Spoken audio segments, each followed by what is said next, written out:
Hey everyone, I want to talk about something important today because it's time to get back to our roots around free expression on Facebook and Instagram. I started building social media to give people a voice. I gave a speech at Georgetown 5 years ago about the importance of protecting free expression, and I still believe this today.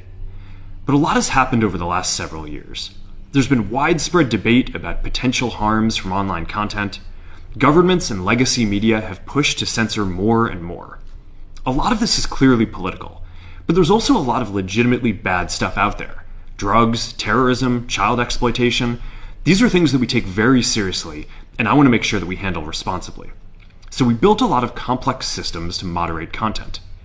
But the problem with complex systems is they make mistakes. Even if they accidentally censor just 1% of posts, that's millions of people. And we've reached a point where it's just too many mistakes and too much censorship. The recent elections also feel like a cultural tipping point towards once again prioritizing speech. So we're going to get back to our roots and focus on reducing mistakes, simplifying our policies, and restoring free expression on our platforms. More specifically, here's what we're going to do. First, we're going to get rid of fact checkers and replace them with community notes similar to X, starting in the US. After Trump first got elected in 2016, the legacy media wrote non-stop about how misinformation was a threat to democracy. We tried in good faith to address those concerns without becoming the arbiters of truth. But the fact checkers have just been too politically biased and have destroyed more trust than they've created, especially in the US. So over the next couple of months, we're going to phase in a more comprehensive community notes system. Second, we're going to simplify our content policies and get rid of a bunch of restrictions on topics like immigration and gender that are just out of touch with mainstream discourse. What started as a movement to be more inclusive has increasingly been used to shut down opinions and shut out people with different ideas, and it's gone too far. So I want to make sure that people can share their beliefs and experiences on our platforms. Third, we're changing how we enforce our policies to reduce the mistakes that account for the vast majority of censorship on our platforms. We used to have filters that scanned for any policy violation. Now, we're going to focus those filters on tackling illegal and high-severity violations. And for lower severity violations, we're going to rely on someone reporting an issue before we take action. The problem is that the filters make mistakes, and they take down a lot of content that they shouldn't. So by dialing them back, we're going to dramatically reduce the amount of censorship on our platforms. We're also going to tune our content filters to require much higher confidence before taking down content. The reality is that this is a trade-off. It means we're going to catch less bad stuff, but we'll also reduce the number of innocent people's posts and accounts that we accidentally take down.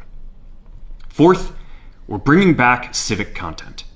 For a while, the community asked to see less politics because it was making people stressed. So we stopped recommending these posts. But it feels like we're in a new era now, and we're starting to get feedback that people want to see this content again.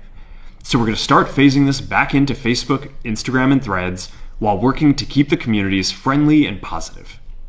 Fifth, we're going to move our trust and safety and content moderation teams out of California, and our US-based content review is going to be based in Texas.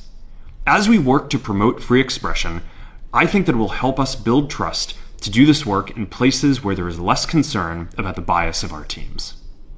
Finally, we're going to work with President Trump to push back on governments around the world that are going after American companies and pushing to censor more.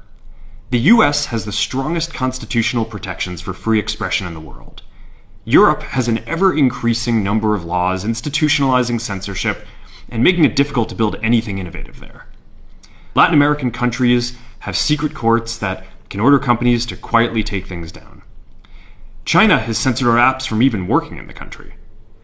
The only way that we can push back on this global trend is with the support of the US government. And that's why it's been so difficult over the past 4 years when even the US government has pushed for censorship. By going after us and other American companies, it has emboldened other governments to go even further. But now we have the opportunity to restore free expression, and I am excited to take it. It'll take time to get this right, and these are complex systems. They're never going to be perfect. There's also a lot of illegal stuff that we still need to work very hard to remove. But the bottom line is that after years of having our content moderation work focus primarily on removing content, it is time to focus on reducing mistakes, simplifying our systems, and getting back to our roots about giving people voice. I'm looking forward to this next chapter. Stay good out there, and more to come soon.